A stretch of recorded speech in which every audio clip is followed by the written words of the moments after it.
it's official now. Okay? All right. Well, welcome. Thank you for coming today. And as you know, we've been going through this year, we've been focusing on getting childhood memories from local folks. It's very important because you guys grew up in the 20th century. And, you know, we've often focused back in the 1900s and things like that. But we want to make sure there's a good record of what life was like growing up in the 20th century. And that's part of our work here today. We've done places, we've done Nunda, Hunt, and what else did we do? Dalton. And so today, however, we're doing growing up on the farm.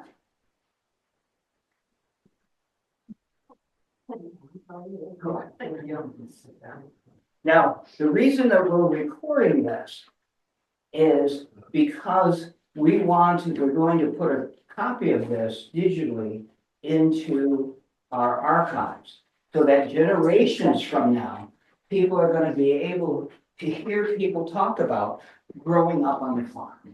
Okay? And I've given you a sheet. You don't have to fill it out now. In fact, I could get pencils if you wanted to, but I figured you can finish it later. On one side, it's just little triggers, something that make you think of remembering in the past. And I'm going to start us out with a question too.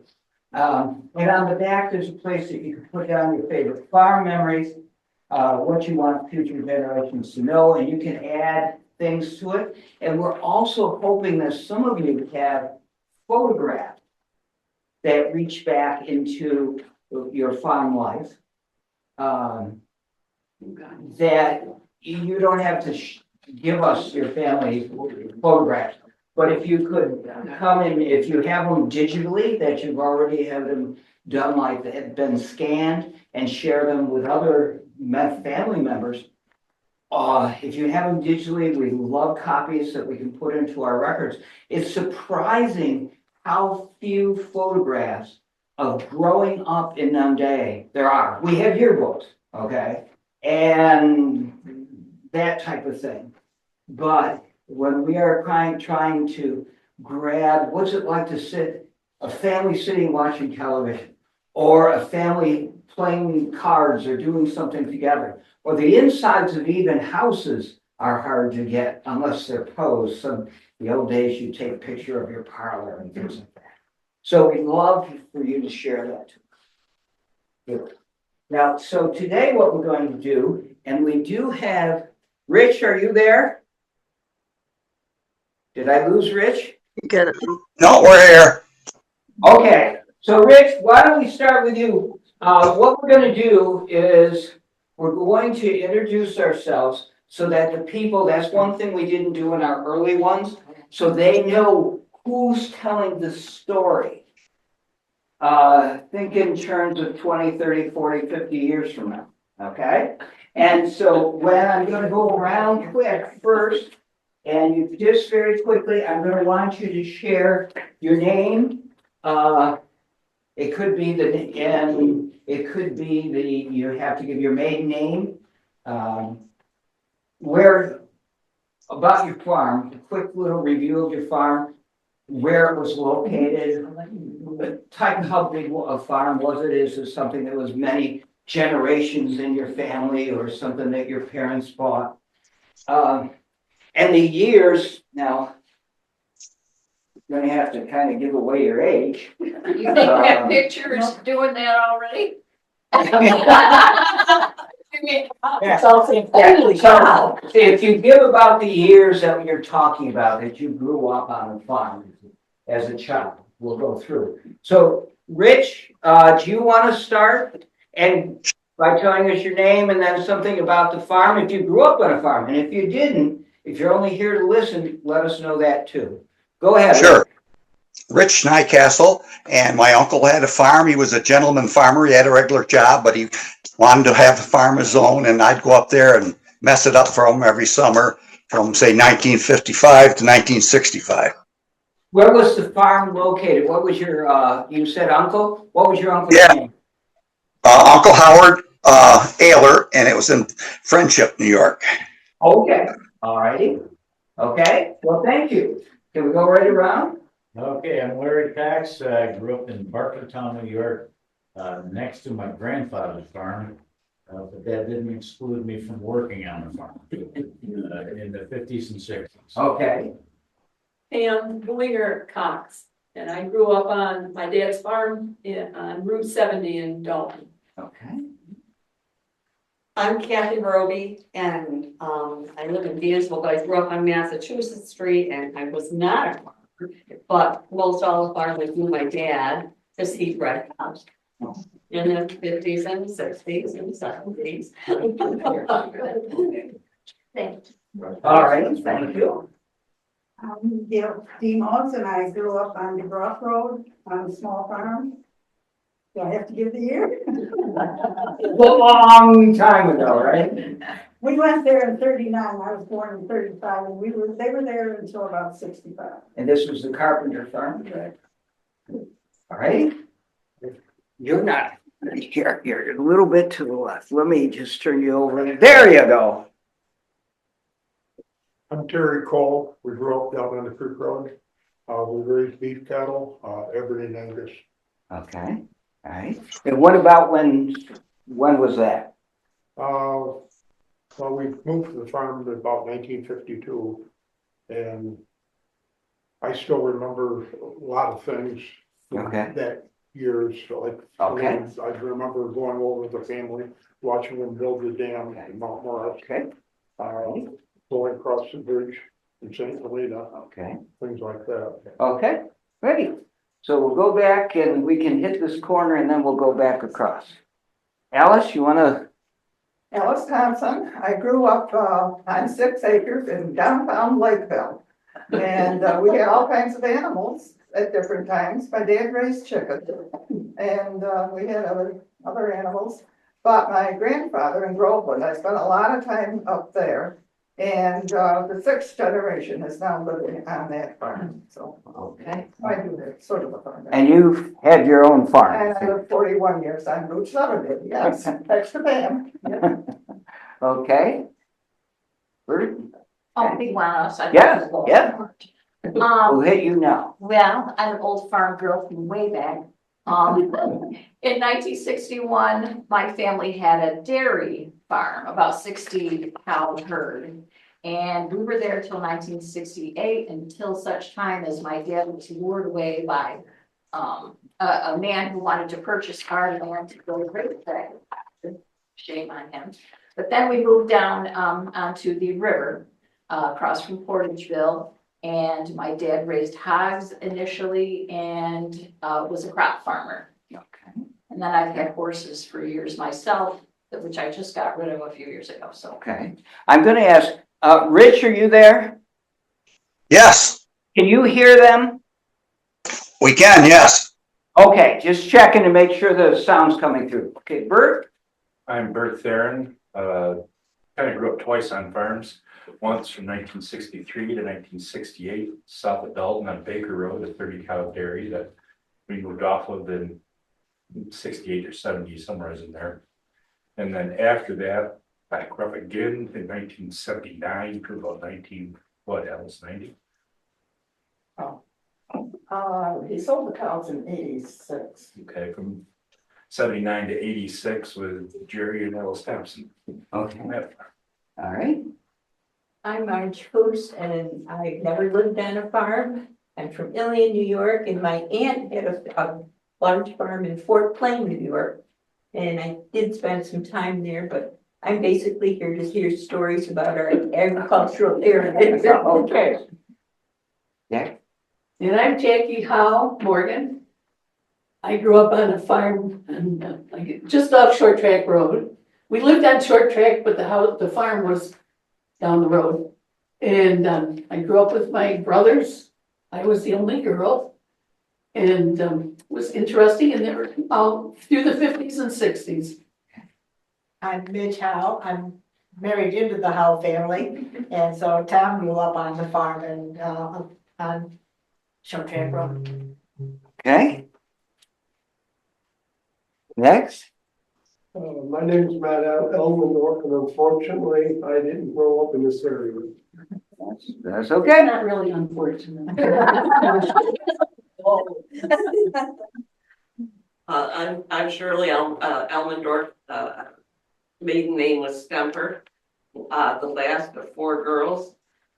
We had a farm that was probably almost 400 acres on the Kemp Shaw Road, which is still named Kemp Shaw. It's in the town of Granger in Allegheny. Yeah, it still is. My name's Sharon Stemmer Buckley. I'm the oldest sister. And she said we grew up on 400 acres. We moved down there in 58. We farmed cows until 63, and then we did crops. The farm was sold in 90, 400 acres then. And I'm Ken Buckley. I didn't grow up on a farm, but I worked for most of these people that had farms. Doing my hay and all that stuff. Okay. Yeah, great. Thank you. I'm Bill Todsline, and my wife had a farm she grew up on and worked on, Claybed Road in Fillmore, New York, dairy farm. Val? John Thompson. Oh, yeah, that's okay. Oh, I'm sorry. I'm Valerie Veely Griffin. I grew up in Barkertown. Dad lived on that property from about the early 1950s. He had, I remember the layer houses there. He had 300 or 400 layers. At one point, there was a few hogs, a few cows, sheep is what we mostly had. At the height we had almost 200 ewes on that farm. And then up on my farm, up on 436, I've got a small little gentleman's farm with a variety of everything. So what was your time period, Val, for your family farm? For the family farm, I would say from. Hold on. We It's back now. Okay, I would say from right around 1950 to today. okay, all right. Now, Jim. John Thompson. And my great grandfather moved where we live, 1907. So it's been, I grew up there, and my brother did everything. We had a few hogs and sheep. But we had the dairy for up until 8 years ago, and I got rid of that. Now I have beef cows there. Okay. I'm Sandy Thompson. I grew up on a dairy farm in several different places. We moved, my dad was like a sharecropper, but we had a dairy farm in Avon and in Caledonia and Scottsville. And he finally bought a farm in Alexander, and we had dairy, we had beef, or not beef, but dairy and chickens. My dad had chickens, and we had our own pigs.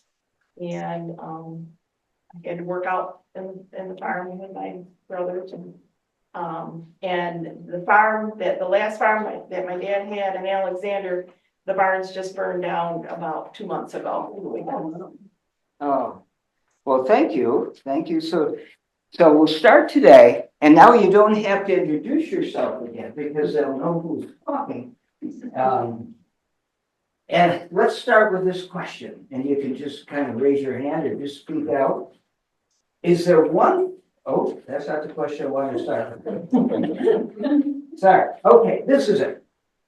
When you close your eyes and think of the farm where you grew up, or that you visited as a young child, what's the very first thing that you see or smell or hear? Let's start.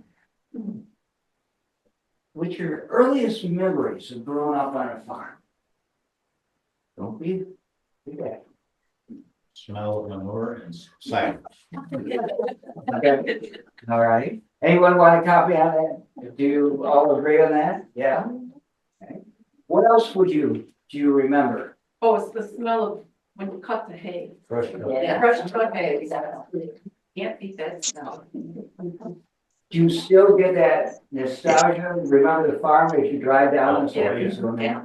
When you drive down the road, somebody just cut their hay and you go, Okay. How about hearing things? Cows bellowing. Okay. Tractors. Yeah, tractors. Tractors running. Okay.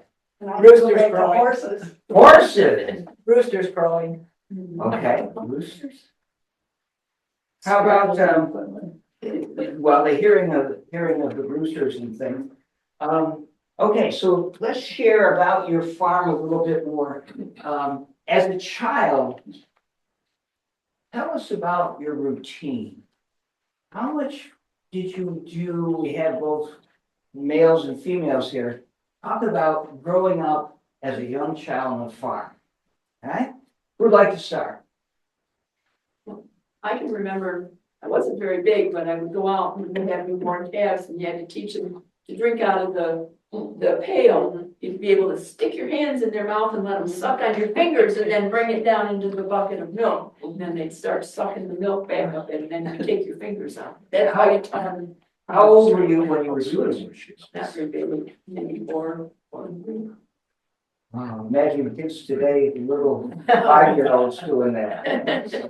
What are your other early memories of the farm, of your farm? What do you remember? Well, we did the same kind of thing. Our dad had a partner who had sheep. And we did the same thing with the lambs, out of like the Mountain Dew bottles, and we fill up the milk and ham and nipple on it. And Yeah. we took to some of that. So you had chores early on. What other chores did you have as when you were really small, before you went to school? Weeding. Weeding the garden, everybody had a garden. Yes, the garden, because you can. That's what you ate during the winter, so we will, like she said, weeding the garden. And then harvesting and cutting green beans, doing the corn, and elderberries, everything. And you never said you were bored because there was always something. There was a price to pay for something. Is that common? Does that ring bells to everybody? We lost William. Heart back. It keeps going off and on. Once I It's get not that. Okay. I better get so I can see it. Okay. All right. What, so as you got older, what other jobs did you end up doing on your farms? I had to help wash milkers. Yeah. You had to help wash the milkers and make sure you got them really clean, and you had to help with getting the calf bottles ready and the milk replacer, and go out and get the cows out of the field. You had to pick up bedding underneath the cows. And, when you're little, that fork is kind of heavy. And I never could get the bedding, the straw shook up enough, and so my mom would, come along and shake it up too. Okay. How did you learn these early chores?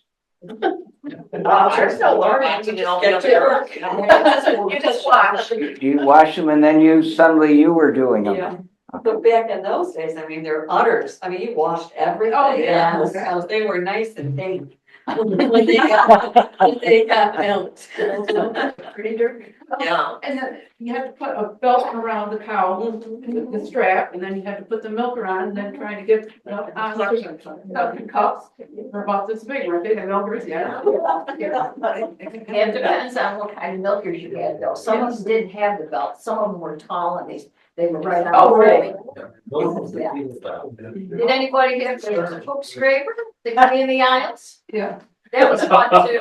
That was fun too. And then after that, you spread the lime along the alleyway. In the summer, we had the smaller size rope, but round bale, hay bales, so you had to go out and roll them so that the bottom side would dry before you pick them up. Oh, Yeah, you had to go through, kick it over, roll it, the bottom would dry, then you could put it on the wagon. After they're dry, you put them up in the hay mow. And that was a project of its own. With the elevator and different levels, throwing the hay up into the mow, yeah. But then in the winter time, you could play in the hay mow and build little forks. Yes. Swing, yeah, swing, yeah. Swing up in the hay mow. Then you had to go walking up there and fall in the holes and. Yeah. Who built a fort in my hay mow? Had to hold the bags when they would do the wheat. Yeah. Cowhide the wheat, and my brothers, I would hold the burlap bag, my brother would shovel the wheat into the bag, and sometimes he would miss the bag. And I'd eat the wheat. I can remember when my dad combined oats on our farm in Leicester, he would, pull the, wagon right into the barnyard, and there was, big, doors that went up to the hay mow, and he would auger it right off onto the barn floor. So there was a pile of oats, oh gosh, 3 or 4 feet deep. And we were really little at that time, my brother and I. I mean, I was probably, I don't know, 7, and he was 9. And we would climb up the ladder that went all the way to the peak of that barn and jump into those oats with the wind whistling by our ears. And I think about that now and I'm like, that's nuts. And did anyone see us? Did anyone say, get down from there, or are you crazy? And apparently not. So. Well, then too, you had to fill the silos with corn, the silage, like, and you had to chop, you cut the corn, and the chopper thing outside and blew in. They did it so full, you had to go in, you had to pack the silage down, and get out, and spread it around, yeah, pack it I down. thought I would stay in the silo just once. I only did it once. I never thought that load would get unloaded. I had that shovel over my head, that corn cobs were coming out. I was trying to stay on top. Wow. Well, you had no fear when you. Exactly. Yeah. I thought that was easier than calling in out on board. Good loads, I thought, I'll just stay over there. Not a good choice. No, I said I did it once. When did your day start? It sounds like you slept pretty well. Did you? Usually sunrise, I mean, it was just, we get up early. Nobody ever slept. Well, No, yeah. you milk cows in the morning, you milk cows at night, you know? If you milk cows in the morning, you're up to 5 o'clock. Yeah. And- Or, yeah, you know, in summer. And for me, I'd have to walk from our house over to the farm. Yeah, in the winter time, it was a little bit. So when I hit chat at this thing. Okay. All right. What, so it seems like it didn't matter so much as if you were, except maybe in the, boys and girls all did chores. This is Jenny Nightcastle. I was a Roby girl. Uh-huh. And there was a Stevens that lived on the corner of Vermont Street and Creek Road or Walnut Street. And he had a hay field and he had all these square bales of hay out in the field. Can you still hear me? Yes, yes, we're Okay. listening. Okay, because I can't see you anymore. We're trying to fix that. And he had. Okay, it's really at our end, so I've got to keep going. I'm just going to turn off the camera and then turn it back on and see what happens. You're still. He had draft horses. He had a couple draft horses and he preferred working with them, although as a farmer he had to have a tractor. This would have been in the later 50s, early 60s. And he had 2 words that he could say to that team of horses. He wouldn't even be anywhere near them. He was in the field.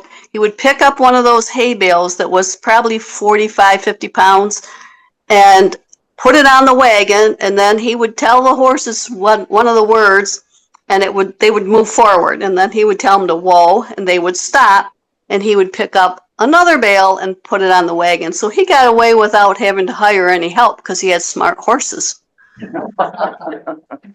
Okay, we might have lost our video feed, but we still have our sound feed and it's still recording. So what I'll do is I'll just when I put this up on YouTube, I didn't tell you I was going to put this up on YouTube, did I? When I do that, I'll just put up some farm pictures while people are talking. So it's always technology. Okay, thank you. We had somebody new come in. Could you tell who you are and what your farm was? Yes, Nancy Morningstar was Nancy Thompson. I'm John's. Incredible. Best meal I've had. Now we found a different kind of us. I was lucky to have 3 brothers, so I didn't do too much on the farm, except in the summertime, sometimes being up in the haymow. I was just reminding John that they would leave holes that we would fall into, or dead mice that, we would find. So, yeah. But you cook meals for us. Yes, I do. Oh, okay. Well, that was one of my questions, did there seem to be a division of labor between the boys and the girls? Yeah, there was, my mom was a nurse and she worked nights and slept days, so my sister and I did like a lot of the cooking and cleaning and laundry and all that kind of good stuff. But it sounded like in some families, the girls were right out there doing the farm work in the barn too. The only thing we couldn't do, my dad didn't let, well, my sister didn't do farm work, but my dad didn't let me drive a tractor. Oh, probably for good reason. My dad had 4 daughters, so all of us girls Oh, you drove tractors. didn't have a choice, there were no boys? Used to break the hay. Yeah, I never could figure out why he bought a 400-acre farm with 4 girls. There you go. Now, how did this work that you were doing, how did it figure in when you went to school? How did school work growing up? Before that? Oh, yeah. Did you chores before you went? You went to school, came home, did chores again? And we also set the table and did the dishes, and we rotated that around because we would fight about it, so we wrote it, your time to clean, your time to do the dishes, you to wipe, but it was, and then like you said, you take care of, the animals and stuff like that, so. And when did you do your homework? After that. The chores got done first. Yeah. Okay. Now, when you were growing up, were there any times that you had to stay home to work, do farm work rather than go into the school? No. Because in the old days, that was common, that they had shorter sessions to do that. Well, usually farmers would take hunting season off. I mean, or the first day anyways. Right. But yeah, they would hunt deer. That was pretty typical for farm boys to have the first day off. Was that a common thing on? Yeah, it was an unofficial day off. Yeah. We knew where everybody was. Yeah, that's right. Okay, okay. So how did your parents and things, how did they get involved with farming? Were most of them farm kids growing up? No. No? My How parents both were. They were, you're saying no. Anybody?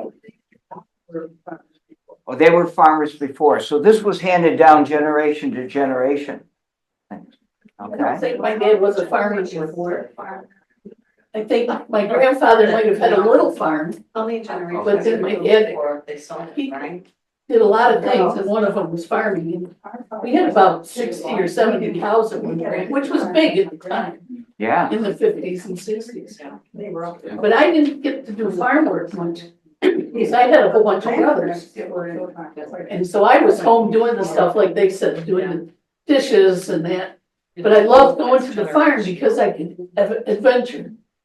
When I would go out to the barn and I would play in the corn crib, I thought that was great. I've been in the corn crib and making up stories about things in the corn crib. And my dad finally taught me to drive the tractor, and I was thrilled.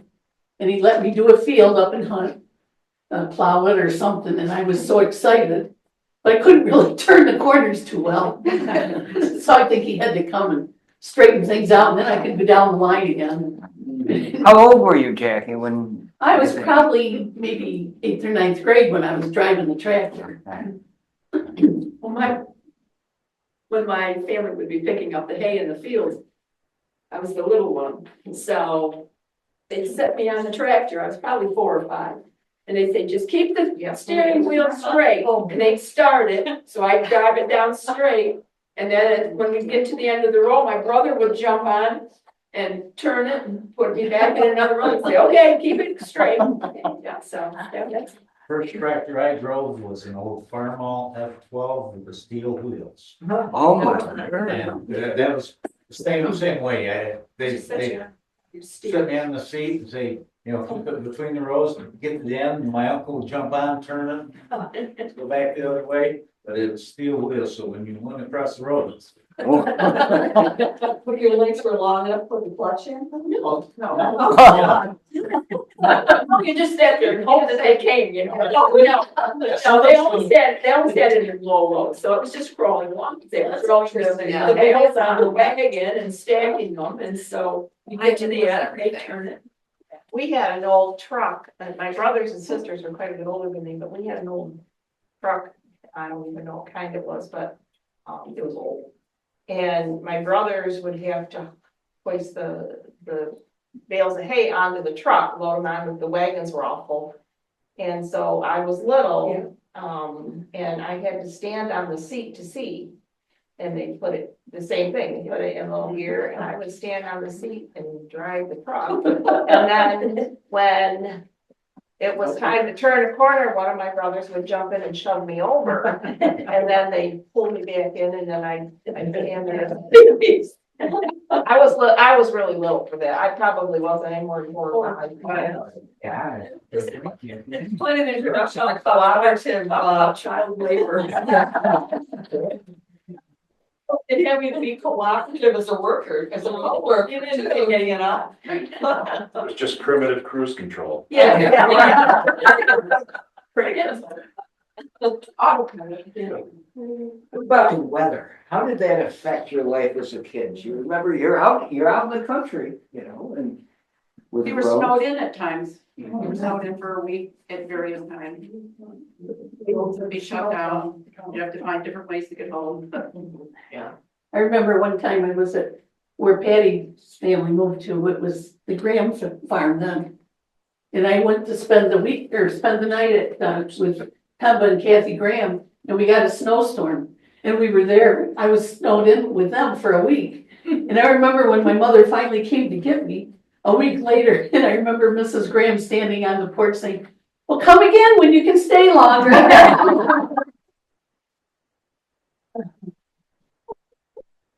Well, what about Dad always drove Volkswagens, and when he bred cows, and he swore by them, because I guess, I don't know if it's because the wheels were so. No, the engine was in the back. It was in the back, but the wheels were also not very wide, so Right. he could drive, a lot of times the driveways weren't plowed. So Dad would drive into the barn, because the cows had to get bred, and, he would drive in, and he'd go in and breathe the cow, and he goes, "Okay, boys." And the young guys would pick up the front end and turn it around. But when because he always bought new Volkswagens every year, because he put so many miles on it, it was such a rough, a lot of rough miles. So the day he picked up his new Volkswagen, he'd order his new one for the next year. Because it took a year to come in. Wow. Because they were made in Germany back then. Yeah.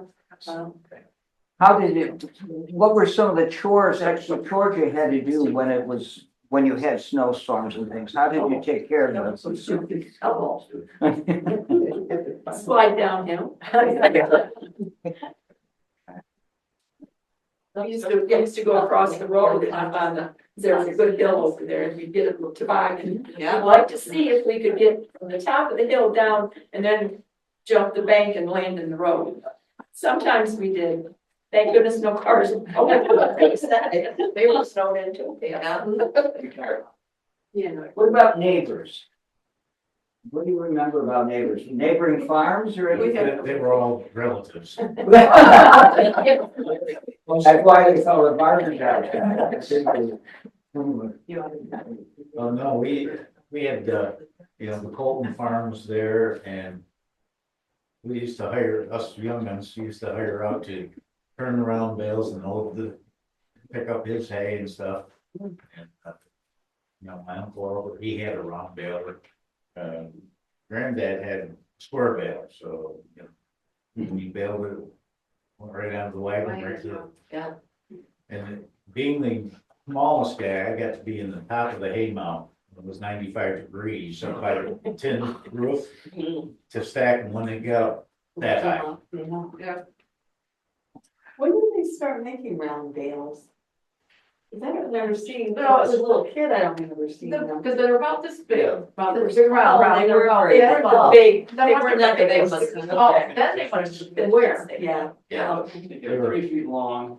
So they were 50 round, long and round and then square and then the big I round. don't No, know. well, you know, Yeah, they're which square could be- first, and then they made the round baler, which were the small bales. And now they do the big square bales and big round bales. I think there was always controversy with the farmers as to which was better, the round bales or the square bales. My dad swore by square bales. Yeah. And some of these others were definitely had round bales. And I don't know which one was better, but they definitely had an opinion. And boy, they could range in size, weight wise too, depending Yeah. on the type of hay and the tension on the strings. Like sometimes it'd be like, holy crap. I As we can't were pick just this saying, on thing the up. small round ones, you know, like he said, they were 55 gallon rounds, but they weren't, that's when they were bigger, but you have to, like you said, your dad would say, hey, Dad, they're a little heavy, you need to, you know, you can adjust something, and the bales would be a little bit smaller amounts, they were not so heavy. You had a hook thing, you used to hook them, take your hands, throw them up on the way, throw it up. Oh, so you didn't have a kicker? That's- But that's- oh, we had around, we had lay around, we had yeah. around. We got one, we had a square baler and it had the chute and it, put them right up on the wagon, that was big news. Yeah. Oh, yeah, that was big news, but yeah, we still had the hook, cause you still had to pull it off the chute. It was always more fun to deal with the straw bales than the hay, because they were so Oh, much yeah, they were lighter. later. But did some people feel like the round dried out better than the square, or any difference with that? Round, you could, if they were made right, you could just take them and they roll right out in front of the cows, you know, they're in the you know, stanchions. The square, you'd have to break them apart and then put the hay out, Fluff it out. fluff it out, you know. Well, the real difference was the round bales you could leave in the field for a while. Right, true. With the square ones, Square you ones, let them they get pick wet. up Right, the Yeah. right way. And They had to be bale really dry. dry, had to be really dry to the square. Cause I remember Freeman Barber's barn started to burn because he had put hay in, Yeah. and it was a little bit wet, and when it's compacted like that, Yeah. it heats up, Heats up. Yeah. and it started a fire in the barn. Well, that happened to us Yeah. twice. Oh, did it? Did it? Oh, yeah, probably a lot of farmers that happened to, really, Yeah. right? I guess, I was in 5th grade the first time. Didn't they used to scatter something between the levels, like salts or Salt. something? To prevent that from happening. And I know later on, they would have, different kinds of fluids in the baler that would inject stuff into the hay, so. So, like, a little time waster. Oh, really? We take bags of salt. Just rock salt? Yeah. Your house has some high blood pressure. One other, you talked about equipment and the types of things that you did, the procedures that you used. What else was changing when you were kids on the farm? Was there new equipment that you hadn't seen before that your parents were getting into? One thing, we went from, milkers Yes. to the milking parlor. Yeah. Where it all came down through a pipe and the cows walked in and they were at eye level. I mean, the important parts were that. And the machine was just hooked up to something, I don't even know what, but you just put the machine on, you didn't have to, I mean, you put the milkers on, you didn't have to carry the heavy milk. And that was a big change. Going from the barn, milking barn to the milking parlor. I worked for her dad after I graduated high school and college. And, but it was just like a little plastic round box that the suction cups were hooked to, and you had to wash the cows still, get those on there, but everything was piped up to like an overhead system that put it in right into the bulk tank. Well, and nowadays too, with it, you know, the trend towards agribusiness and, you know, the disappearance of a lot of small farms, the rations that those cows have are sort of predetermined based on their need. And there's like computerized identifiers on those cows, and when they come in to be milked and they get their feed and everything, you know, that particular cow gets what it needs, and isn't that so, Bert? Yes. Yeah. With the robot system. With the robot Yeah, system. with the regular starters. Reason. I mean, there are some systems now in Wyoming County, there's some huge farmers that we used to know, some of my dad. They have this like rotary thing that holds how many cows? Like 100 cows on one rotating platform. That's where that computerized system comes in. So there's been a lot of You change. brought up something that's very fundamental. You guys remember family farms. Right. And now that's an agribusiness. Yeah, yeah. It's super fun. Yeah. Cause you would know your cows. Yes. Oh, yeah, knew, Right. They were all named. Yeah. They either had They're a all name or a named. number, but you would, when you fed them, they would come into the stanchions.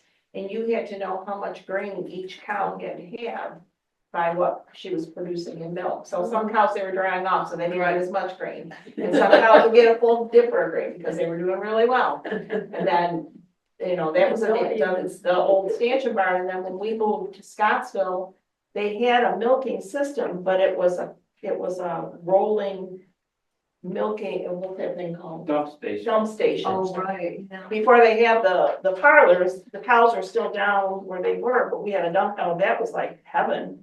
Because you didn't have to carry the milkers out and dump them into the tank and into the, over the, little strainer thing. Oh, we used to, you used to dump it in the milk cans, we used to bring it, candy, the Oh, plant there you over go. here, right over here, use them. Have the milk cans on the back of the pickup and Yes, take them off and they dump the milk and. Did you guys bring the milk to the thing or did somebody come and pick it up? No, Early on. Oh, yeah, we had to bring it ourselves. And then they started, like, Walgreens, they had the milk trucks and they, we had the bigger tanks.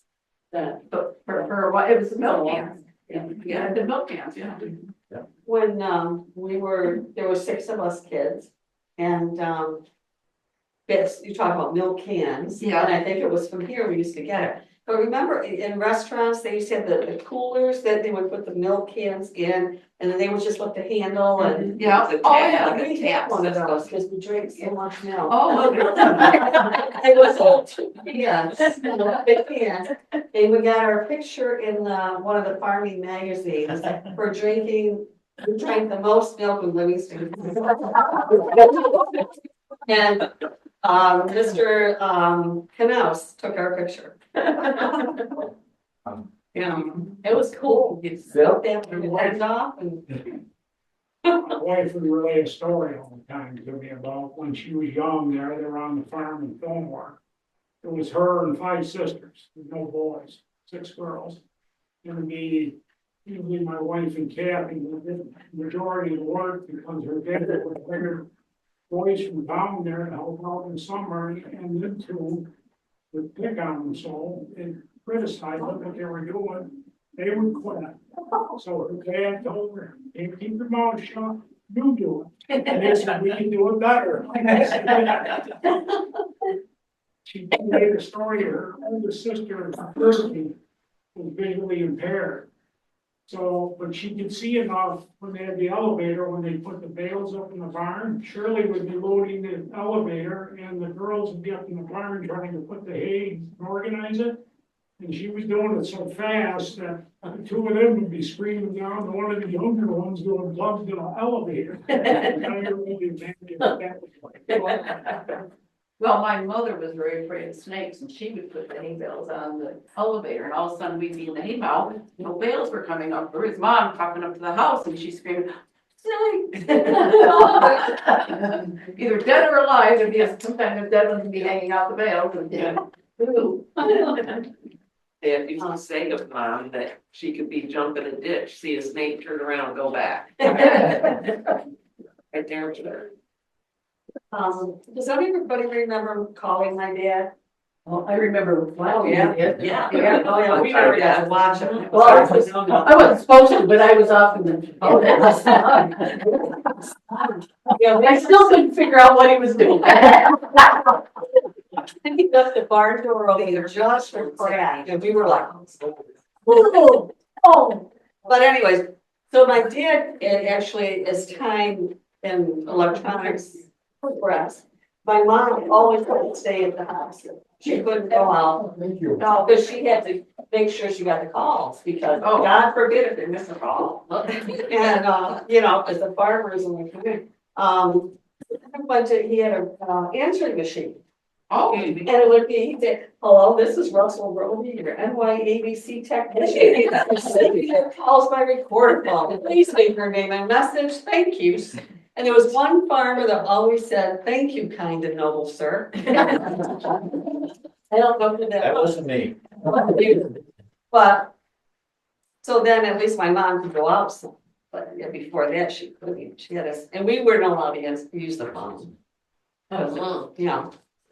Well, we first moved out of, we had the old party line crank thing. Oh, yeah, crank phone.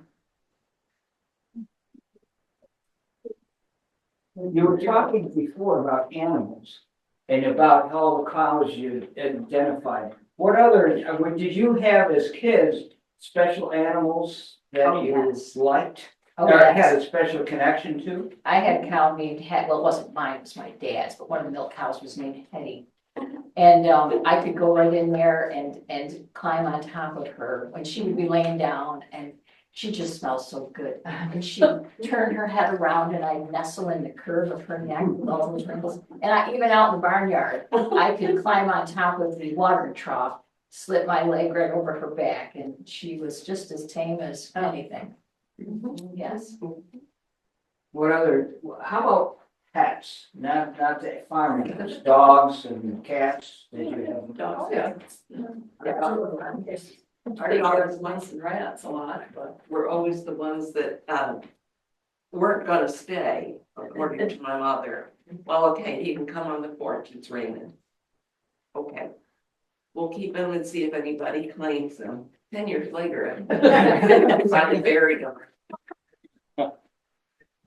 What was your relationship to other kids?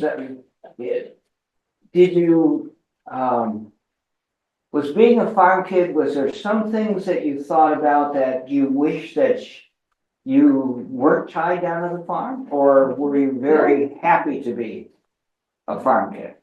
I don't think we knew anything. I was gonna say no. Okay. But there's- Well, what about the friends you met at school? You know, We're all farm kids. We're all here. I mean, there were townies and there were the farm kids, and it always seemed, I don't know, the townies. and the farm kids. Cool. Okay, all right, and how did the townies and the farm kids get along in school? So. Sometimes good, sometimes Yeah, not. nobody messed with the farm kids, though. Oh, you didn't change your clothes after milking those cows, did you?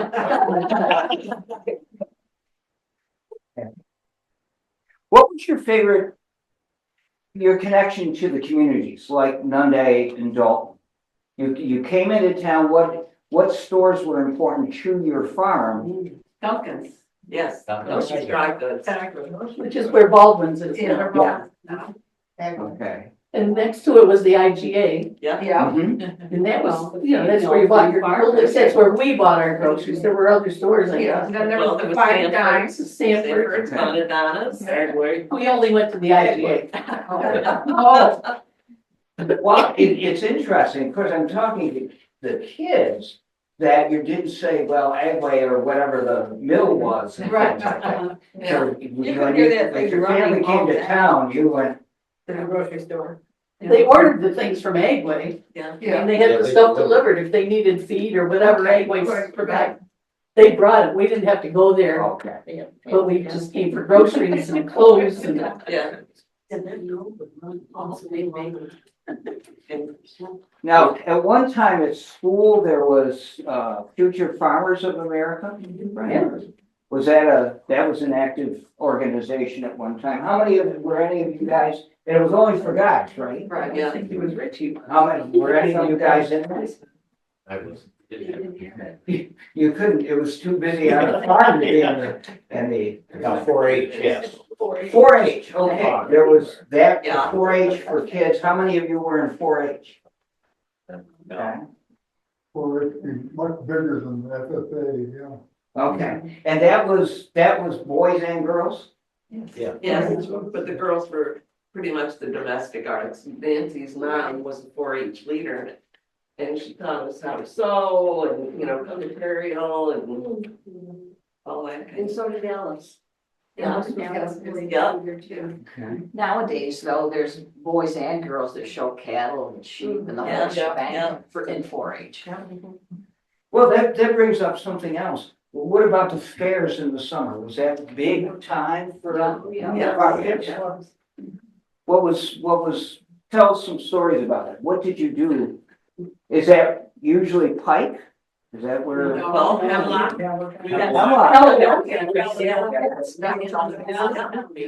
Did you show?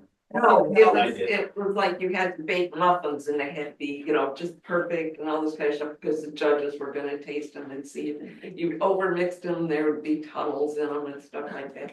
So it was a whole thing, and then your sewing project, whatever. And so all three of us girls were trying, because you didn't. I didn't know. But we tried to use the oven and, no, those are my muffins. What was your favorite fair? We went to Caledonia. It was big then. My favorite was fun, yeah. My dad judged cows. There was quite a thing to show us cows too. There was quite a lot of prep work for that in the summer. The kids would have to acclimate the cows to a halter and being led and set up just so they had to be posed. And, they had to get used to being washed and shaved because there were certain ways they had to be clipped. So there was a lot to showing cattle for farm kids too. We had great water fights there too. They still do. Our grandsons get it on those water fights now. Water fights at the Water fair. fights at the Hemlock Fair. Because you had to rush the cows before they go in. Say they had a setup. And then they can watch them, but it's just, Just the like- hose just slips. Last night at the fair, our grandsons always have these big water fights with all the other kids that show cattle. Oh, that's kind of fun, isn't it? I mean. Well, it depends on which kind of.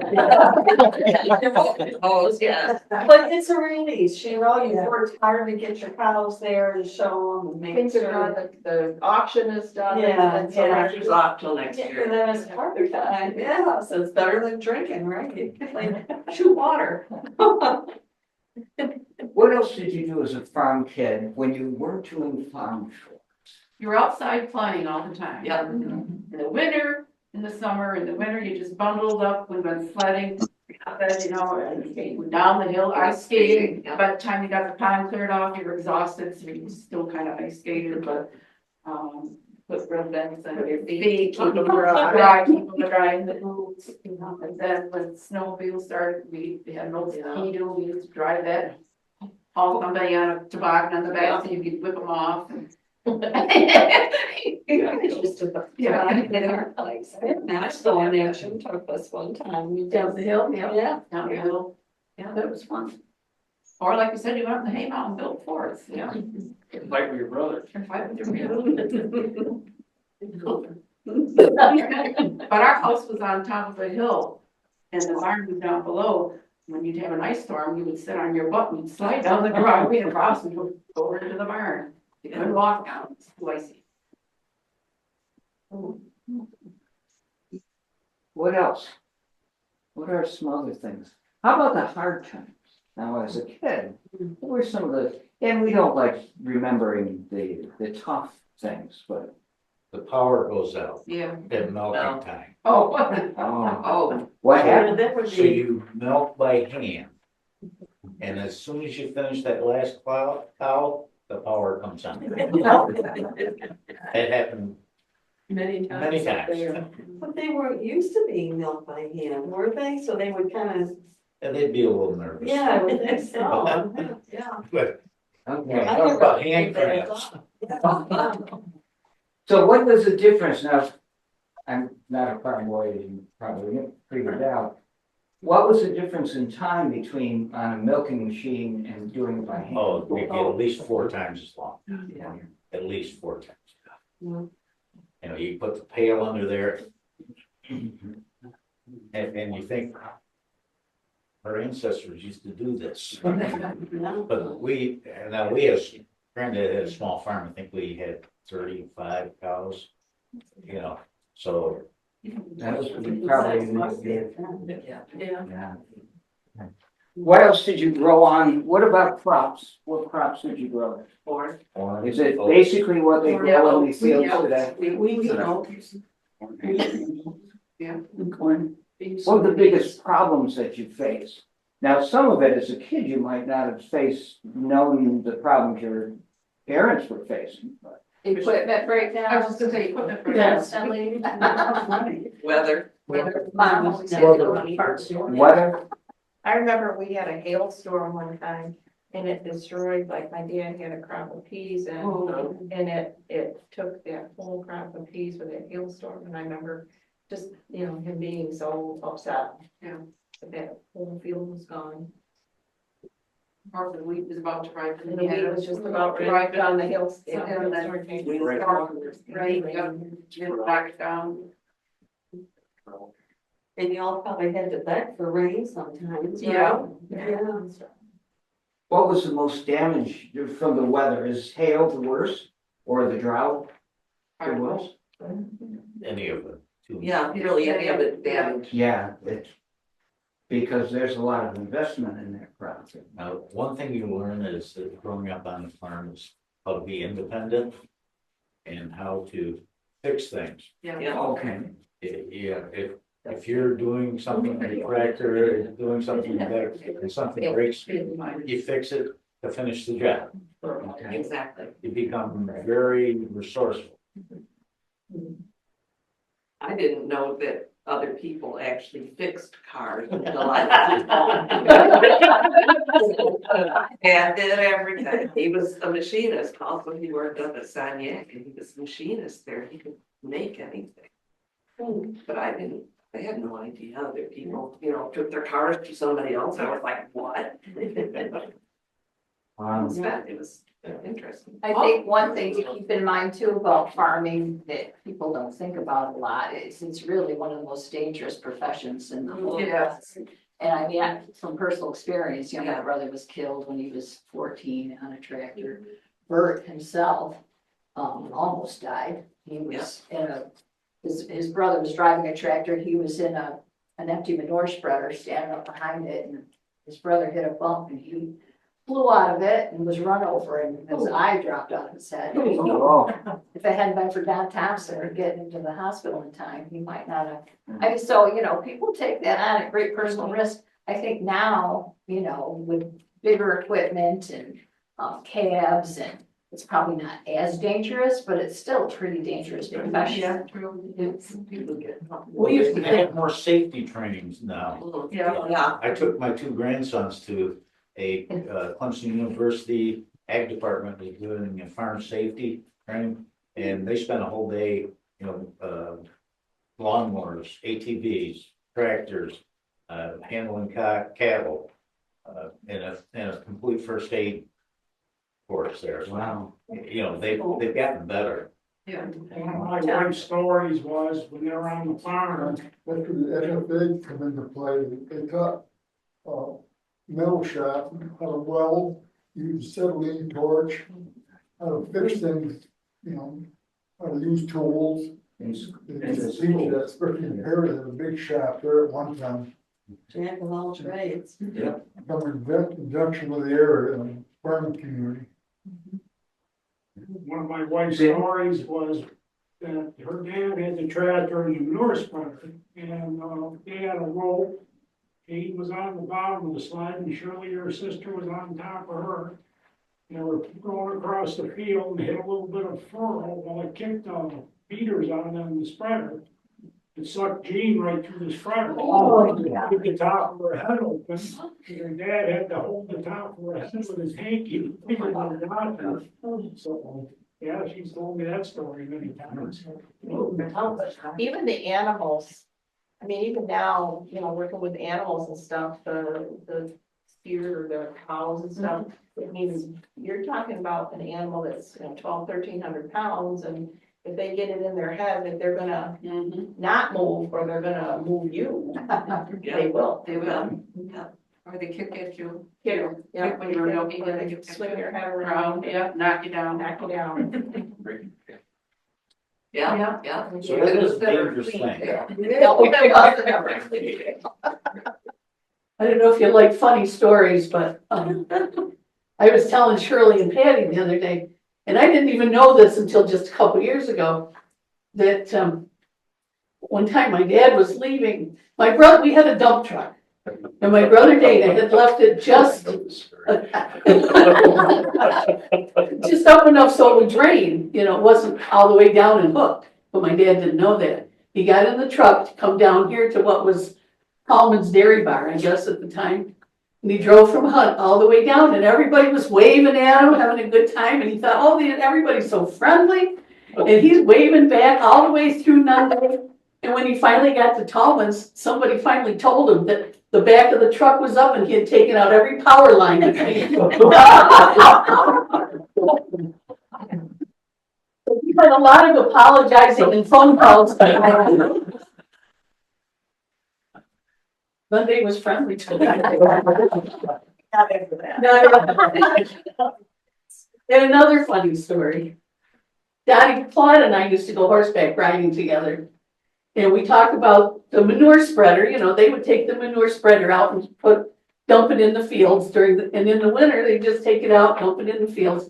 Well, we were riding one time and the field was sort of snow covered, looked very safe. And we rode along in one of our fields and all of a sudden we realized we were in a huge mountain of manure. And the manure was up to my waist and I was on a horse at the time. So the horse was, you know, had its head up like this. And I said, Daddy, I don't know what to do. And he said, just keep riding. Just keep riding. And we rode through this whole mountain of manure. It was horrible, but you know, we got through it. And of course we had to hose everything down when we got there. But I said, hey, why didn't you tell us that? Oh, I didn't know you were going to ride through it, you know.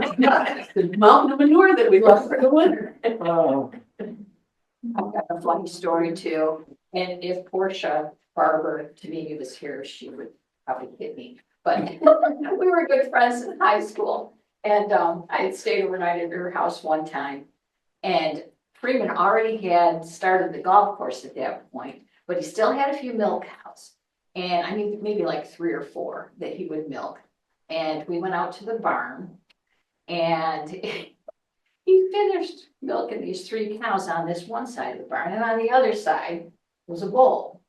And Portia said, he's still got to do that one. And I said, Portia, if he tries to put the milkers on that one, he's going to end up in that wall. I just thought that was so funny. She was very sweet, sheltered, and I don't think she went out to the barn much.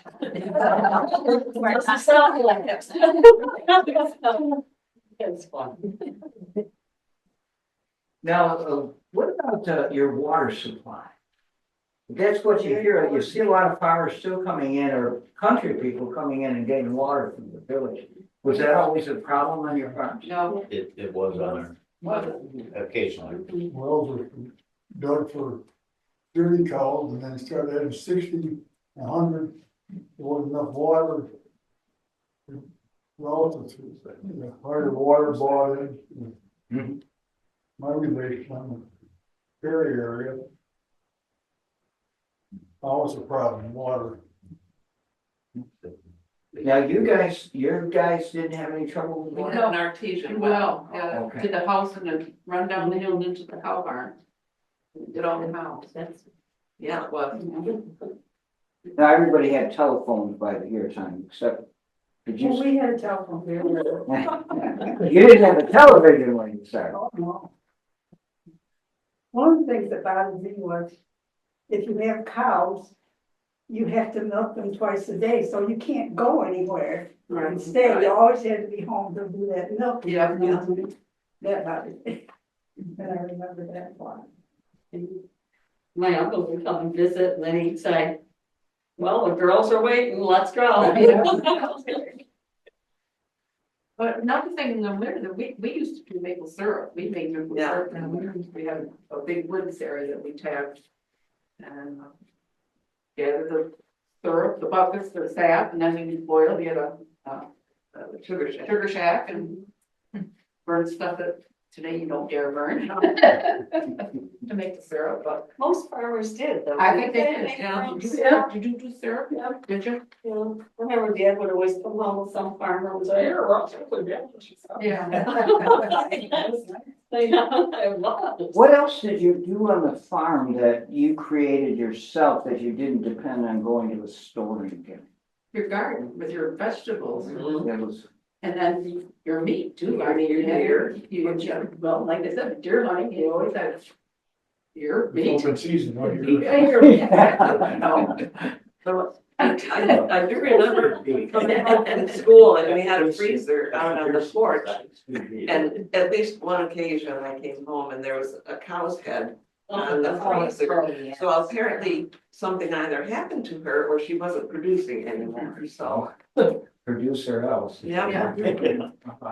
What's your name? It No, was no the free life. rides. It was, yeah, I mean, it was not You learn that. a It's a fun horrifying kid. thing because it's, just what happened. But you know, like you say, you always put a good garden in too, you can.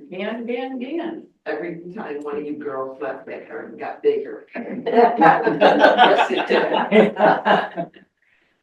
So canning was, all your families did the canning? Yeah, it's kerosene canner. Hey, you didn't do a bushel of corn, you did a pickup truck full of Yes. beans, peas. It is amazing how hard the women were. Yes, You know? yes. Well, we worked hard too. Yeah, it's progressed so, but even just funny, I mean, now you have food processors and all. Yeah, which right. Back in the day, I mean, like I said, you just cut the end of the green bean off and Yeah. and then you had to chop them up, or then you did corn, you had to cut the corn off the cob, Make sure the silk was out. Oh, then. yeah, Well, well, Sharon- chocolate chip cookies with. I want the to neighbor ask kids Sharon. would help. And so Sharon, do you remember when my parents had that pea thresher? Did you ever come over and pick pea pods? Were you Did around my then? dad did or not? Oh my gosh, when my dad would have peas, obviously they'd sell them too, but part of the harvest he would bring home. And all the neighbors would come, and we had a big row of trees with some nice shade. And we'd all pull up our chairs and pull those pods off the pea pods, and then put it through this thresher. Oh. And, yeah, it was a really cool little thing. It was designed by Cornell. And then you bounce the peas down this wooden trough, you put water on that trough, and all the sort of chaff would stick to that thing, and you'd end up with clean peas at the bottom of it. But it was so much fun because all the women would come from the neighborhood and would sit and pull pea pods, and everybody got peas. It was just, Once when my mom there was living in the apartment there, she wanted some fresh peas and she called her dad. He brought her a couple brown paper bags, and all the peas and the vines and everything. Here's your peas, go ahead. We went with a fish fry with your dad over at the pavilion. He wanted fresh peas. oh, And I said, I don't know where the heck you get them over here. Well, Jeffries are over here somewhere. He says they live over here somewhere. So got done, we had fish fry at that restaurant at the end of the road. We used to call it down there. And we were coming back to you and he goes, I think that's a Jeffries over there mowing his lawn. Pull right in there, he says. And I said, I'm not pulling in there. that sounds like Dan. Yeah, he goes, that ground soft, you could drive right up to it. I ain't driving on somebody else's lawn. Good thing he wasn't in the driver's seat. Exactly. What was, okay, it's been a wonderful sharing and we'll continue here, but I want you to think, what would you like to tell people in the future about growing up on a farm in the 20th century? Is there a message that you would give to young people? You learn discipline, you learn how to work hard, you learn how to manage your time. So like you said, you get up, you went to school, you did your chores, you did your homework. You learned how to budget time, and you learned you had a work ethic, which, right, sorry to say, nowadays young people do not have. And you learn to manage learn how to disappointment. Yeah. And there's values. Yeah. That you learn that you don't realize. Probably had a lot of common sense too. Yeah. Unique today. Yeah, And you talked about resourcefulness before. yeah, exactly. Fix things. And you also learn to work together. Yeah. It wasn't all about you. There was a common goal in working, on a family farm, and everybody did their job. Everybody had a place. Everybody had a job. So you either got done real quick or you got in trouble together. Yeah. When I was a teenager, I mean, it was junior and senior in high school, I was like, cause I know what it was like. I mean, I didn't grow up on a farm, but my uncle had one and I knew all you guys, all the farm kids. And I just said, I will never marry a farmer. Just life is just, you can't do, well, anyways. But today, marry a farmer. With money. Yes. Yes, it is, yeah. Okay, is there anything else? I'd like to, I was just gonna say, I had the same thought as she did. I swore I would never marry a farmer because I couldn't stand the fact that we never ate at the same time because it depended on the weather and milking the cows. We're doing hay. We're doing whatever. Yeah. We might eat at 5:30 at night, or we might eat at 7 at night. And I thought, this is no way to live. Getting up at 5 in the morning and milking cows, and then, so I thought, I'm never gonna marry a farmer. I can't stand it. But and Jack was a farm boy, but he's not a farmer anymore. But he probably thought, I'm never gonna marry a farm girl. Well, I have a tractor that was my grandfather's that he bought from your father. Oh, yeah. Yes, we have a friend that keeps their tractor going for that many years, 1954, I think. 1951.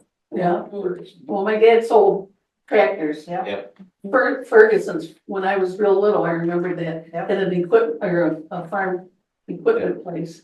I remember working for your dad, and doing chores, and he had the Ford Major. Yeah, it had a road gear, why? I was a young kid. And I used to have to take the wagon down and feed the heifers way down at the end of the road, or by the road, throw hay off. And I go all the way down to Holly's and turn around and come back, because that picture was fine. And I remember, geez, I did that quite a while, and your dad told me to do that, and he goes, you don't need to go all the way down to the corner to turn around. Well, that's one thing I was gonna, when you were talking about baling hay and stuff, we had a farm up towards Short Track. We called it the Upper Farm. There was a few hundred acres up there, and it was by Gleason's. Remember the Gleason's? Yeah, always. Well, my dad loved telling the story about when they did hay, when the Gleasons did hay. They were, Mrs. Gleason was just like Mammy Yoakum. She was plain spoken, hard-working, little old lady. And her husband, I don't remember him at all, but apparently when they did hay, he drove the tractor. And she was walking behind, throwing the bales on. And he thought that was the funniest thing to see her. And she's smoking a pipe, and she looked just like Mammy Yoakum, just tough as nails. And he just rolled along on the tractor while she threw the bales on the wagon.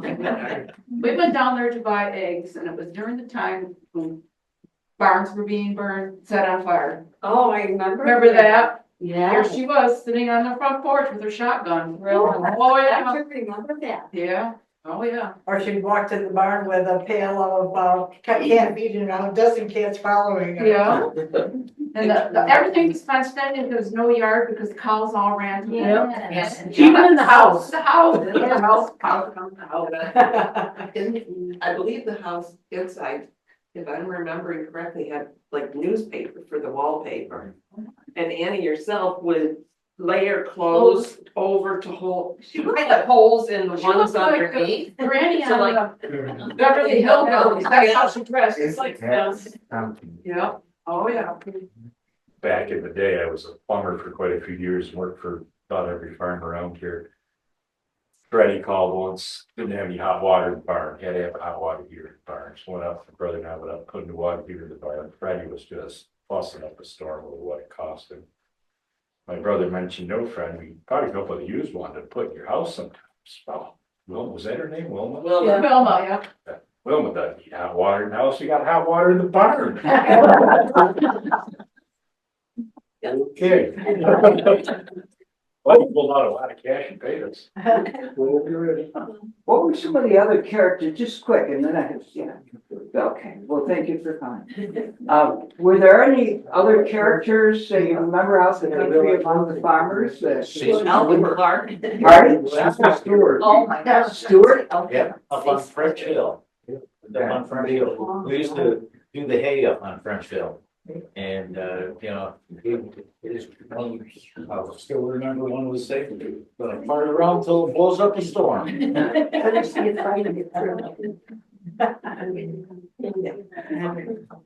Well, When Dad, usually Dad was real busy in the winter time because the farmers wanted the cows, they had their calves in the spring.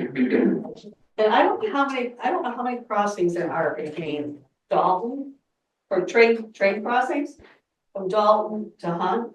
I think there's quite a few, isn't there? Because I remember, Dad's time was he had to, he would be so tired at the end of the night because he worked such a long day because he was so busy, with breathing all the time. And I just remember being in the Volkswagen and we would be in Dalton, and the next thing I know, Dad would hear the whistle or some whatever, come running out of the barn, throw everything in, and away we'd go. And we crisscrossed all the way to Hunt because he would want to beat that train. He said, we can't just sit there and wait for the train 2 or 3 times. He was, yeah. I do want to take the, go ahead. I have one more thing. I remember being at my parents' house 15 years ago and sitting at the table for lunch. And it was just the 3 of us, and everything on the table was from the farm. We had meat, we had the milk, the vegetables from the garden, and it was a true farm to table before it was the thing to do. Now, did you guys all drink raw milk? Oh, yes. Oh, yeah. Big fights at night. Who had you Well, out- raw milk. What's that? Big fights at night, who had to go out the barn and get it, we ran out of milk. Which one of us, could we have had that with cans of milk? Come on, girl. Drag the can out and stir it up and get the milk with the stupid cream on the surface. Oh, there was nothing better than Oh, that. yeah. Cream to town temperature. Every day after school, I put that on top of my Cocoa Puffs. We had the cream on the top, and I would make whipped cream, and it was to die for. It was. But people, they talk about people used to get sick so much from raw milk, but I don't ever remember hearing anything, as a little kid, me hearing stuff. I think my grandfather had underlying fever, I think, which was caused by raw milk, but that was probably the sanitation process too, so. But he's the only person I ever knew that. So your parents didn't heat milk at all, you just, to pasteurize it on the stove or anything, you just right from the old. Yeah, we went through about 2 gallons a day. Yeah. Wow. Yeah. I still have the little milk can that I used to take over to bring milk home every night. I still have that. I still have Well, what I wanted to, before you go, and I did want to, your discussion of things, and since Pam's here, I'm going to push this a little bit. Pam is in the diaries of Justice Barker, who was the son of Seth Barker, who was the first settler in Barkertown. And if you're talking about living on a farm and all the things that farmers do, this is a diary of every day. This one is from 55 to 59 of every day on the farm. And it's unbelievable. And to people who grew up on a farm, it might be special. It will bring back memories. And these are people working a century before you were growing up. And we're doing now the Civil War years, and we publish these. And this is available from us as $16, and you can get it on Amazon too. It's really an outstanding thing. And for people who aren't raised on a farm, it's a really eye-opener, even though it's back in the 19th century. It's unbelievable. You talk about resourcefulness. You see it in here, and hard work. You see this in here. That's an amazing story. He was quite a guy. And so I encourage you to do that. So I think We don't have visual, but that's okay. But we hopefully have the sound of your stories will be for the next generations, because we're losing family farms, as you well know. And as they go, we're losing your experience and that part of American culture. And it's a very sad thing, but at least the memories will be preserved. And there is in the parts of the country, in parts of this area, families that are trying to go back to being farm families again, and not losing the special experience that you had. You might not have thought it was all special then, when you had to get up at 5 or to do the milking and things, but it's a wonderful experience. And I thank you so much for sharing that. And the papers you take home, think about it. If there's other stories that you have, send them to us. If you have pictures of your farm, of the farm animals, of things going on at your farm, we would love to make copies of them for our files. Okay? Thank you very much for coming.